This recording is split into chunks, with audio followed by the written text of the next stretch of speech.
ഒരു കിഡ്നി സ്റ്റോണോ അല്ലെങ്കിൽ ഒരു യൂട്രൈൻ പ്രോബ്ലമോ ഒക്കെ ആയിട്ട് പലപ്പോഴും രോഗികൾ വന്ന് പറഞ്ഞ് സിംറ്റംസ് അവർ ഒരു ഗ്രൂപ്പ് ഓഫ് സിംറ്റംസ് ഇനി എൻ്റെ പ്രശ്നങ്ങൾ വയറിന് എന്തെങ്കിലും പ്രശ്നമുണ്ടോ, ഗ്യാസിൻ്റെ പ്രശ്നം, അയ്യോ ഡോക്ടറെ അത് പറയാൻ മറന്നുപോയി, ഭയങ്കര ബുദ്ധിമുട്ടാണ്.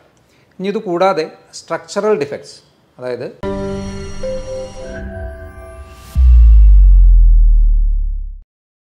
ഹലോ ഫ്രണ്ട്സ്, ഞാൻ ഡോക്ടർ അഭിരാം. സാധാരണ ക്ലിനിക്കിൽ പലപ്പോഴും രോഗികൾ വന്ന് ഇപ്പോൾ ഒരു തലവേദന അല്ലെങ്കിൽ ഒരു ജോയിൻറ്റ് പെയിൻ അല്ലെങ്കിൽ ഇപ്പോൾ ഒരു കിഡ്നി സംബന്ധമായിട്ടുള്ള എന്തെങ്കിലും പ്രശ്നങ്ങൾ, മേ ബി ഒരു കിഡ്നി സ്റ്റോണോ അല്ലെങ്കിൽ ഒരു യൂട്രൈൻ പ്രോബ്ലമോ ഒക്കെ ആയിട്ട് പലപ്പോഴും രോഗികൾ വന്ന് പറഞ്ഞ് സിംറ്റംസ് അവർ ഒരു ഗ്രൂപ്പ് ഓഫ് സിംറ്റംസ് ഇനി എൻ്റെ പ്രശ്നങ്ങൾ ഇതൊക്കെയാണ് എന്ന് പറഞ്ഞതിന് ശേഷം നമ്മൾ വെറുതെ ഒരു ചോദ്യം ചോദിച്ചാൽ മതി, വയറിന് എന്തെങ്കിലും പ്രശ്നമുണ്ടോ, ഗ്യാസിൻ്റെ പ്രശ്നം, അയ്യോ ഡോക്ടറെ അത് പറയാൻ മറന്നുപോയി, ഭയങ്കര ബുദ്ധിമുട്ടാണ്. കാരണം അപ്പോൾ അവരുടെ മെയിൻ കൺസേൺ ഈ ഒരു തലവേദനയോ അല്ലെങ്കിൽ ജോയിൻറ്റ് പെയിനോ ആണെന്നുള്ളതേ ഉള്ളൂ. പക്ഷേ കാലങ്ങളായി ഇവരുടെ കൂടെയുള്ള വേറൊരു പ്രശ്നമാണ് ഈ ഒരു വയറിൻ്റെ പ്രശ്നം എന്നുള്ളത്. ഇതിൽ നിന്ന് എന്ത് മനസ്സിലാക്കാം?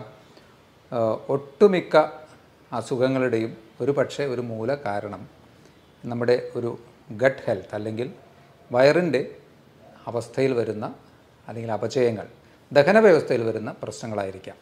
നമുക്ക് ആലോചിച്ചാൽ അത് മനസ്സിലാവുന്നതാണ്. കാരണം നമ്മൾ കഴിക്കുന്ന ഭക്ഷണം ശരിയായ രീതിയിൽ അതിനെ ദഹിപ്പിക്കാനും അതിൽ നിന്ന് വേണ്ട പോഷകങ്ങളെ ശരീരത്തിന് വലിച്ചെടുക്കാനും അതിനെല്ലാം ശേഷം ബാക്കി വരുന്നവയെ കൃത്യമായി പുറന്തള്ളാനും കഴിഞ്ഞിട്ടില്ലെങ്കിൽ തന്നെ നമുക്ക് അസുഖങ്ങൾ സ്റ്റാർട്ട് ചെയ്യും. കാരണം എല്ലാം ബേസ് ചെയ്തിരിക്കുന്നത് ഈ ഒരു ഭക്ഷണവുമായി റിലേറ്റഡ് ആയിട്ടാണല്ലോ. ഭക്ഷണമില്ലാതെ ന്യൂട്രിയൻറ്റ് റിച്ച് ആയിട്ടുള്ള ഭക്ഷണമില്ലാതെയും തീരെ ഭക്ഷണമില്ലാതെയൊന്നും നമുക്ക് ഒരുപാട് കാലം സർവൈവ് ചെയ്യാനും പറ്റില്ല. അത് അസുഖങ്ങളിലേക്ക് നയിക്കും. അപ്പോൾ എല്ലാത്തിൻ്റെ ഒരു ബേസിക് കാരണം ഇത് തന്നെ ആയിരിക്കാം. നിങ്ങൾക്ക് അധികമായി വയർ വന്ന് വീർക്കുന്നത് പോലെ, ഇടയ്ക്കിടയ്ക്ക് അധികമായ ഏമ്പക്കം, അതുപോലെ തന്നെ കീഴ്വായു, ഇതൊക്കെ അമിതമായി നിങ്ങളെ ബുദ്ധിമുട്ടിക്കുന്നുണ്ടെങ്കിൽ, അതുപോലെ കോൺസ്റ്റിപ്പേഷൻ, മലബന്ധം, ഡയേറിയ, ചില അവസരങ്ങളിൽ ഡയേറിയ, കഫം കലർന്ന മലം, ഇതൊക്കെ പോകുന്നുണ്ടെങ്കിൽ ഒരു സാധ്യത നിങ്ങൾക്ക് സിബോ, അധികം പഴക്കമില്ലാത്തൊരു ടെർമിനോളജിയാണ്, small intestinal bacterial overgrowth. നമ്മുടെ ചെറുകുടലിൽ വരുന്ന ബാക്ടീരിയകളുടെ, അതുതന്നെ മോശം ബാക്ടീരിയകളുടെ അധികമായ ഓവർ ഗ്രോത്ത് മൂലം വരാവുന്ന പ്രശ്നങ്ങൾ. ഇത് അത്ര സിമ്പിളായിട്ടുള്ളൊരു പ്രശ്നമല്ല, മാരകമായ പ്രശ്നങ്ങളിലേക്കും ഇത് നയിക്കാറുണ്ട്. ശരിക്ക് നമ്മുടെ കുടലിൽ 200-ൽ പരം micro organisms, millions of organisms ഉണ്ട്. അതിൽ 200-ൽ അധികമുള്ള തരത്തിലുള്ള ബാക്ടീരിയ, ഫംഗസ്, വൈറസസ് ഒക്കെ തന്നെയുണ്ട്. ഇതിൽ നല്ലൊരു ശതമാനം സൂക്ഷ്മാണുക്കളും നമുക്ക് ഗുണം ചെയ്യുന്നവയാണ്. എന്നാൽ ചിലവ നമുക്ക് ദോഷം ചെയ്യുന്നവയുമുണ്ട്. ഈ ദോഷം ചെയ്യുന്നവയുടെയും നല്ല സൂക്ഷ്മാണുക്കളുടെയും ആ ഒരു ബാലൻസിൽ കാര്യമായ വ്യതിയാനങ്ങൾ വരുമ്പോൾ തീർച്ചയായിട്ടും പ്രശ്നങ്ങളുണ്ടാകും. ദഹന വ്യവസ്ഥയിൽ കാര്യമായ അപചയങ്ങൾ ഉണ്ടാകും. ഈ ഒരു സിബോ എന്ന ഒരു അസുഖവുമായി ബന്ധപ്പെട്ട് പറയാവുന്ന പ്രോബബിൾ ആയിട്ടുള്ള ചില കാരണങ്ങളെക്കുറിച്ച് നോക്കുമ്പോൾ, ഒരു കാരണം നമ്മുടെ ആസിഡിക് മീഡിയ, ശരിക്കും നമ്മുടെ സ്റ്റൊമക്കിൽ, ആമാശയത്തിൽ നല്ല ആസിഡ് സെക്രീഷൻ ഉണ്ട്. അതായത് ദഹനരസമായിട്ട് പുറപ്പെടുവിക്കുന്ന ആസിഡ് സെക്രീഷൻ ആമാശയത്തിൽ ഉണ്ട്. അതൊരു ഹൈഡ്രോക്ലോറിക് ആസിഡ് തന്നെയാണ്, കുറച്ച് വീര്യമുള്ള ആസിഡ് തന്നെയാണ്. അപ്പോൾ ഈ ആസിഡ് മീഡിയത്തിലെ കുറവ് വന്ന് അത് ആൽക്കലൈൻ മീഡിയത്തിലേക്ക് പോകുമ്പോഴാണ് ശരിക്കും പറഞ്ഞാൽ ഈ ഒരു ബാക്ടീരിയൽ ഓവർ ഗ്രോത്ത് കൂടുതലായിട്ട് വരുന്നത്. ശരിക്കും ആമാശയത്തിൽ നിന്ന് മുന്നോട്ട് പോകുന്നതിനനുസരിച്ചിട്ട് ദഹനത്തിൻ്റെ പ്രാഥമികമായിട്ടുള്ള നല്ലൊരു ഭാഗം നടക്കുന്നതും ആമാശയത്തിൽ വെച്ചാണല്ലോ. അതിനുശേഷം മെല്ലെ മെല്ലെ അത് അടുത്ത ഭാഗമായ ചെറുകുടൽ, വൻകുടൽ, അങ്ങനെ നീങ്ങിയാണല്ലോ അത് ഓരോരോ പോർഷനായിട്ട് പോകുന്നത്. അപ്പോൾ അതിലേറ്റവും കൂടുതലായിട്ട് അബ്സോർപ്ഷനൊക്കെ വരുന്നത് നമ്മുടെ ചെറുകുടലിൽ വെച്ചാണ്. അപ്പോൾ ഈ ആമാശയത്തിൻ്റെ, അതിന് ഹൈപ്പോക്ലോർഹൈഡ്രിയ എന്നാണ് പറയുന്നത്. അപ്പോൾ ഈ ആമാശയത്തിലെ pHൻ്റെ വാല്യൂ, ആസിഡിക് മീഡിയം കുറഞ്ഞ് ആൽക്കലൈൻ ആവാനുള്ള കാരണം എന്തായിരിക്കും? പ്രൊബബിളായിട്ട് നമുക്ക് കുറച്ച് കാര്യങ്ങൾ അതിൽ പറയാവുന്നതാണ്. ഒന്ന്, അട്രോഫിക് ഗ്യാസ്ട്രൈറ്റിസ് എന്ന് പറയും. അതായത് ഈ ഒരു ആസിഡ് പ്രൊഡ്യൂസ് ചെയ്യുന്ന ഗ്രന്ഥികളുടെ കാലക്രമേണയുള്ള നാശം. അതിന് എടുത്തു പറയാവുന്ന ഒരു പ്രശ്നമായിട്ടുള്ളത് ഒന്ന്, ഓട്ടോ ഇമ്മ്യൂൺ അസുഖങ്ങൾ, ദഹന വ്യവസ്ഥയിൽ വരുന്ന ഓട്ടോ ഇമ്മ്യൂൺ അസുഖങ്ങൾ ഒരു കാരണമായിരിക്കാം. എച്ച് പൈലോറി എന്ന ഒരു ബാക്ടീരിയയുടെ, എച്ച് പൈലോറി എന്ന ബാക്ടീരിയ നമുക്ക് ഗുണകരമല്ല എന്നുള്ളതാണ് പറയുന്നത്, അതിൻ്റെ അമിതമായ പ്രവർത്തനം. ഇതൊക്കെ തന്നെ ഈ അട്രോഫിക് ഗ്യാസ്ട്രൈറ്റിസ് അല്ലെങ്കിൽ ഇതൊക്കെ ഒരു ക്രോണിക് ഗ്യാസ്ട്രൈറ്റിസ് എന്ന സ്റ്റേജും അതിൽ നിന്ന് ഈ ഒരു ഗ്രന്ഥിയുടെ പെർമനൻ്റ് ആയിട്ടുള്ള ഒരു തകരാറിലേക്കും പോകാം. അതുകൊണ്ട് തന്നെ ആസിഡിക് മീഡിയം അവിടെ നഷ്ടപ്പെടുന്നു.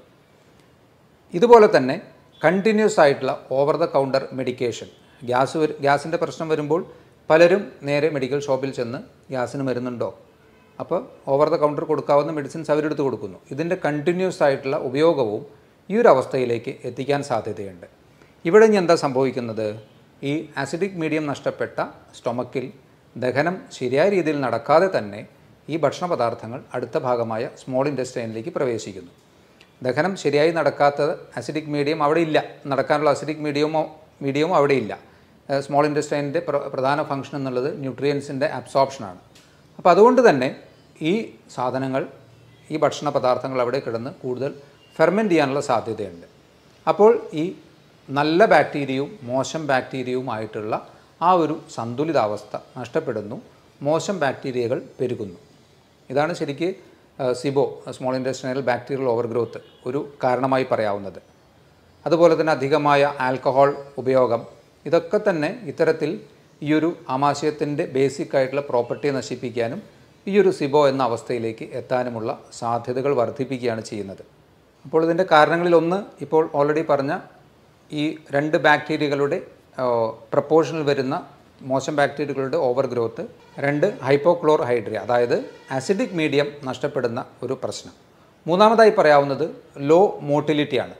അതായത് നമ്മുടെ വായിൽ നിന്ന് ഭക്ഷണം കഴിച്ച് അത് അവസാനം മലാശയത്തിലൂടെ അതിൻ്റെ വേസ്റ്റ് പ്രൊഡക്ട്സ് പുറത്തേക്ക് പോകുന്ന ആ ഒരു ടൈം ഫാക്ടറിൽ വരുന്ന വ്യതിയാനം, ഈ ഒരു ദഹന വ്യവസ്ഥ കുറച്ച് ലോ അല്ലെങ്കിൽ സ്ലോ ആകുന്നതിൻ്റെ ഭാഗമായിട്ടും കൂടുതൽ സമയം ഭക്ഷണ പദാർത്ഥങ്ങൾ കെട്ടി നിൽക്കാനും ഫെർമെൻറ്റഡ് ആവാനും ഈ ഒരു ബാക്ടീരിയയുടെ ഓവർ ഗ്രോത്ത് വരാനും സാധ്യതയുണ്ട്.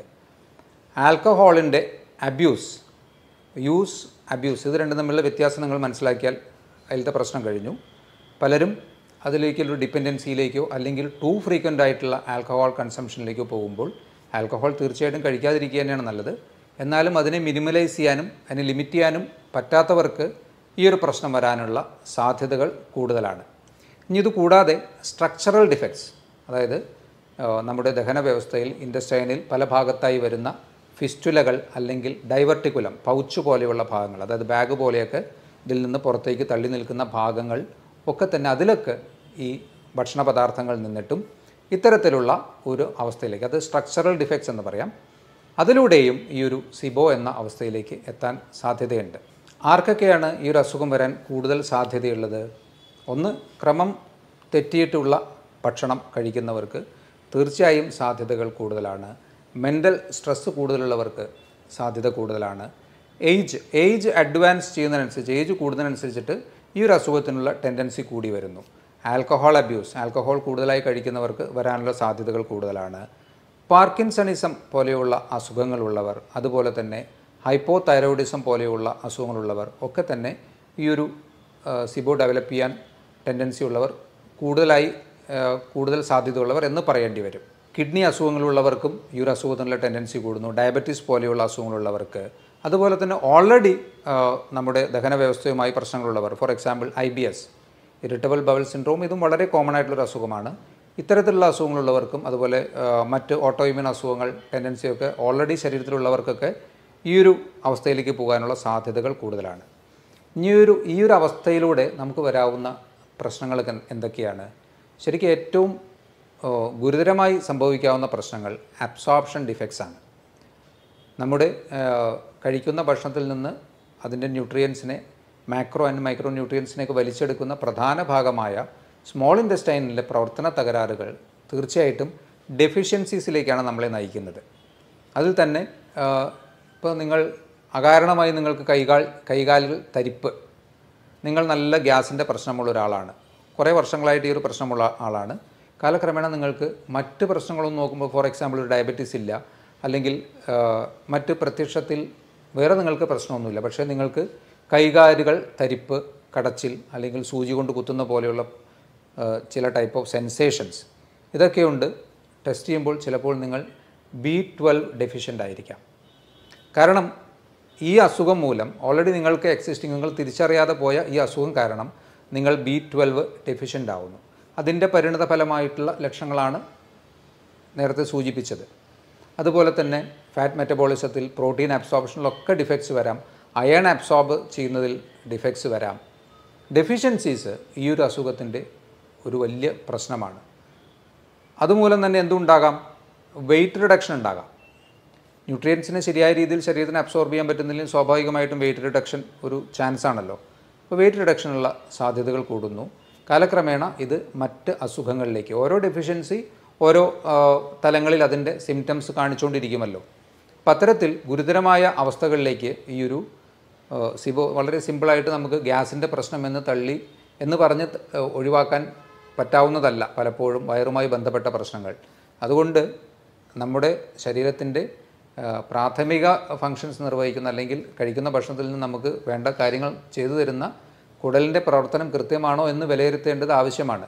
അതാണ് ഈ പറഞ്ഞ കാര്യങ്ങളെല്ലാം കാണിക്കുന്നത്. അപ്പോൾ നിങ്ങൾക്ക് ഇത്തരത്തിലുള്ള അമിതമായ വയറ് വീർത്ത് കിട്ടുന്ന അവസ്ഥ, പുളിച്ചു തേട്ടൽ, ഏമ്പക്കം, കീഴ്വായു, ഇടയ്ക്കിടയ്ക്കുള്ള വയറുവേദന, ഈ പ്രശ്നങ്ങളൊക്കെ ഉണ്ടെങ്കിൽ കുറച്ചുകൂടി ഒന്ന് കരുതിയിരിക്കുന്നത് നല്ലതായിരിക്കാം. ഈ ഒരു കണ്ടീഷനെ നമുക്ക് എങ്ങനെ മാനേജ് ചെയ്യാൻ പറ്റും? ഭക്ഷണത്തിൽ തന്നെയായിരിക്കുമല്ലോ ആദ്യം ശ്രദ്ധിക്കേണ്ടത്. കാരണം പ്രൈമറിലി ആ ഭക്ഷണത്തിൽ വന്ന പ്രശ്നങ്ങളും അതിലൂടെ ദഹന വ്യവസ്ഥയിൽ വന്ന അപജയങ്ങളുമാണ് ഈ ഒരു അവസ്ഥയിലേക്ക് നയിച്ചത്. അപ്പം അതുകൊണ്ട് ഭക്ഷണത്തിൽ ആദ്യം ജങ്ക് ഫുഡ് കംപ്ലീറ്റ് ആയിട്ട് ഒഴിവാക്കുക, പഞ്ചസാര ഉൾപ്പെട്ടത് കംപ്ലീറ്റ് ആയിട്ട് ഒഴിവാക്കുക. കുറച്ച് ഫൈബർ അധികമായി കഴിക്കേണ്ട ആവശ്യമില്ല, എന്നാൽ തീർത്തും അവോയ്ഡ് ചെയ്യേണ്ട ആവശ്യമില്ല. ഫൈബറിൻ്റെ അളവ് ഒന്ന് മോഡറേറ്റ് അളവിലേക്ക് ആക്കുക. ഈ ഒരു പ്രശ്നമാണെന്ന് വിചാരിച്ച് ഫൈബർ മാത്രം കഴിച്ചുകൊണ്ടിരിക്കേണ്ട, അതിൻ്റെ ആവശ്യമില്ല. ഫൈബറിൻ്റെ അളവ് ഒന്ന് മിനിമൈസ് ചെയ്യുന്നതും നല്ലതായിരിക്കാം.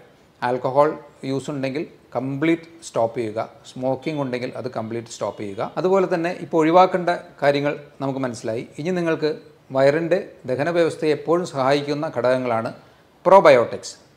അതായത് നല്ല ബാക്ടീരിയകൾ ഉണ്ടാക്കാൻ കഴിവുള്ളതും അത് ഉൾപ്പെട്ടതുമായിട്ടുള്ള ഭക്ഷണങ്ങൾ. അതിൽ പ്രോബയോട്ടിക് ആയിട്ടുള്ള ഇപ്പോൾ കേട് പോലെയുള്ള അതൊക്കെ നമുക്ക് അവൈലബിൾ ആണ്. അല്ലെങ്കിൽ നിങ്ങൾക്ക് വീട്ടിൽ തന്നെ നല്ല ബാക്ടീരിയകളെ ഉണ്ടാക്കാൻ കഴിയുന്ന ചില സാധനങ്ങൾ നമുക്ക് വാങ്ങിക്കാൻ കിട്ടും. അതിനെ നിങ്ങൾക്ക് അതിലെ ഇൻസ്ട്രക്ഷൻസ് അനുസരിച്ച് പ്രിപ്പയർ ചെയ്ത് അതിൽ മില്യൺസ് ഓഫ് ബാക്ടീരിയ പെർ ഇത്ര ml എന്ന ഒരു കണക്കിൽ നമുക്ക് ഉണ്ടാക്കാൻ പറ്റും. അത് കഴിക്കുന്നത് തീർച്ചയായിട്ടും ഇത്തരത്തിലുള്ള പ്രത്യേകിച്ച് ഓട്ടോഇമ്യൂൺ ടെൻഡൻസികളോ അല്ലെങ്കിൽ ഇതുപോലുള്ള സിബോ പോലെയുള്ള അസുഖങ്ങളൊക്കെ ഉള്ളവർക്ക് നല്ല രീതിയിൽ ഗുണം ചെയ്യുമെന്നുള്ളതാണ്. അപ്പോൾ അതൊന്ന് നോക്കി നിങ്ങൾക്ക് ആ രീതിയിൽ ചെയ്യാവുന്നതാണ്. തൈര് പോലെയുള്ള ഭക്ഷണങ്ങളൊക്കെ നമുക്ക് ഭക്ഷണത്തിൽ ഒരു മോഡറേറ്റ് ലെവലിൽ ഉൾപ്പെടുത്താം. അതുപോലെ സിട്രസ് ഫ്രൂട്ട്സ് ഫെർമെൻറ്റ് ചെയ്യാനും അതുപോലെ നല്ല ബാക്ടീരിയകളെ നല്ല രീതിയിൽ ബാക്ടീരിയകളെ ഉണ്ടാക്കാൻ കഴിയുന്ന ഒരു മോഡറേറ്റ് അളവിലുള്ള സിട്രസ് ഭക്ഷണങ്ങൾ തീർച്ചയായിട്ടും കഴിക്കാവുന്നതാണ്. ഇനി നിങ്ങൾക്ക് ഒട്ടുമിക്ക ആൾക്കാരും പറയും പയറുവർഗ്ഗങ്ങൾ കഴിച്ചാലാണ് പ്രശ്നം, പരിപ്പ് വർഗ്ഗങ്ങൾ കഴിച്ചാലാണ് പ്രശ്നം. പലപ്പോഴും അത് തന്നെയാണോ പ്രശ്നം എന്ന് ഒന്ന് കൺഫേം ചെയ്യുന്നത് നല്ലതായിരിക്കാം. അതിന് നമുക്ക് എലിമിനേഷൻ മെത്തേഡ് ഉപയോഗിക്കാം. ഇപ്പോൾ നിങ്ങൾക്ക് പ്രശ്നമെന്ന് തോന്നുന്ന ഭക്ഷണങ്ങളിൽ നിന്ന് നിങ്ങൾ ഒരു മാസം കംപ്ലീറ്റ് ആയിട്ട് അതിനെല്ലാം സ്റ്റോപ്പ് ചെയ്ത് വയ്ക്കുക. അപ്പോൾ നിങ്ങളുടെ അവസ്ഥ എന്താണെന്ന് നോക്കുക. ആ സമയത്ത് നിങ്ങൾക്ക് നല്ല ആശ്വാസം കിട്ടുന്നുണ്ടെങ്കിൽ തീർച്ചയായും ആ ഒരു ഗ്രൂപ്പ് ഓഫ് ഭക്ഷണങ്ങളിൽ ചിലത് നിങ്ങൾക്ക് പ്രശ്നമായിരുന്നു എന്ന് ഉറപ്പായി അല്ലേ. ഇനി എല്ലാം പ്രശ്നമാണെന്ന് പറയുന്നത് എങ്ങനെ നമുക്ക് റീടെസ്റ്റ് ചെയ്യാം? ഓരോന്നായിട്ട് 1-2 ദിവസം വെച്ച്, ഇപ്പോൾ പരിപ്പാണ് നിങ്ങൾക്ക് പ്രശ്നമെങ്കിൽ പരിപ്പ് ഒരു മാസം ഒഴിവാക്കി, ഒരു മാസം കഴിഞ്ഞ് പരിപ്പ് ഉൾപ്പെട്ട ഒരു ദാൽ കറി പോലെയുള്ളത് 2 ദിവസം കഴിച്ചു നോക്കുക. നിങ്ങൾക്ക് സിവിയർ ആയിട്ടുള്ള സിംറ്റംസ് വീണ്ടും റീസ്റ്റാർട്ട് ചെയ്യുകയാണെങ്കിൽ നിങ്ങൾക്ക് ഏകദേശം ഉറപ്പിക്കാം ആ പരിപ്പ് ഒരു പ്രശ്നമായിരുന്നു എന്നുള്ളത്. അപ്പോൾ അത് ഒഴിവാക്കാം. എല്ലാം ഒഴിവാക്കണ്ട. അപ്പോൾ എല്ലാം ഒഴിവാക്കുമ്പോൾ വരുന്നൊരു പ്രധാന പ്രശ്നം നമുക്ക് ഡെഫിഷ്യൻസീസ് അതുകൊണ്ട് തന്നെ വരുമല്ലോ. ഇപ്പോൾ ഒരു വെജിറ്റേറിയൻ ഡയറ്റ് ചെയ്യുന്ന ഒരാളാണെങ്കിൽ അയാൾക്ക് പരിപ്പ് പയറുവർഗ്ഗങ്ങളൊക്കെയാണ് അയാളുടെ മെയിനായിട്ടുള്ള പ്രോട്ടീൻ്റെ ഒരു സോഴ്സ്. അപ്പോൾ അത് കംപ്ലീറ്റ് ആയിട്ട് ഒഴിവാക്കി കഴിഞ്ഞാൽ അയാളുടെ മസിൽസ് വീക്കാവും, അയാൾക്ക് ജനറലായിട്ടൊരു ഫറ്റീഗ് ഉണ്ടാവും. അപ്പോൾ അത്തരത്തിലൊരു മെത്തേഡിലേക്ക് പോകണ്ട. നിങ്ങൾക്ക് പറ്റാത്തത് ഏതാണെന്ന് നിങ്ങൾക്ക് ഈ ഒരു എലിമിനേഷൻ മെത്തേഡിലൂടെ കണ്ടുപിടിക്കാൻ പറ്റും. ഇതിനെല്ലാം ഉപരി ശരിക്കും പറഞ്ഞാൽ ഫാസ്റ്റിംഗ് നല്ലൊരു ഓപ്ഷനാണ്. ഇൻ്റർമീഡിയറ്റ് ഫാസ്റ്റിംഗ് നല്ലൊരു ഓപ്ഷനാണ്. പ്രത്യേകിച്ച് ക്രോണിക് ആയിട്ടുള്ള അസുഖങ്ങൾക്കും ഓട്ടോഇമ്യൂൺ അസുഖങ്ങൾക്കും ഇതുപോലെ വയർ സംബന്ധമായിട്ടുള്ള പ്രശ്നങ്ങൾക്കൊക്കെ തന്നെ ഫാസ്റ്റിംഗ് നല്ല രീതിയിൽ വ്യത്യാസം തരുന്നു. അതിൽ നിന്ന് നമുക്ക് വീണ്ടും മനസ്സിലാക്കാം നമ്മുടെ ദഹന വ്യവസ്ഥയാണ് പ്രാഥമികമായി എല്ലാത്തിൻ്റെയും അടിസ്ഥാന അസുഖങ്ങളുടെ കാരണം. കാരണം ഫാസ്റ്റിങ്ങിലൂടെ നിങ്ങൾക്ക് വയറിന് ആശ്വാസം കിട്ടുന്നു, അതിനോടൊപ്പം തന്നെ മറ്റ് അസുഖങ്ങൾക്കും വ്യത്യാസം കിട്ടുന്നു. ഇൻ്റർമീഡിയറ്റ് ഫാസ്റ്റിംഗ് ഇത്തരത്തിലുള്ള അസുഖങ്ങൾക്കൊന്ന് പരീക്ഷിച്ച് നോക്കാവുന്നതാണ്. ഇത്രയും കാര്യങ്ങൾ ഒന്ന് ഈ ഒരു സിബോവുമായി അറിഞ്ഞിരിക്കുക. ഡെഫിഷ്യൻസീസ് വരുന്നുണ്ടെങ്കിൽ അതുപോലെ അൺഇൻറ്റൻഷണൽ, അത് നമ്മൾ ആലോചിക്കാതെ മറ്റ് കാരണങ്ങൾ അകാരണമായി വരുന്ന വെയിറ്റ് ലോസ് ഉണ്ടെങ്കിലൊക്കെ തന്നെ നിങ്ങൾ തീർച്ചയായിട്ടും ഒന്നുകൂടി ശ്രദ്ധിക്കുകയും ഒരു ഡോക്ടറുടെ കൃത്യമായ നിർദ്ദേശങ്ങൾ സ്വീകരിക്കുകയും ചെയ്യേണ്ടതാണ്. ഇതുപോലുള്ള മറ്റൊരു ടോപ്പിക്കുമായി വീണ്ടും കാണാം. ബൈ.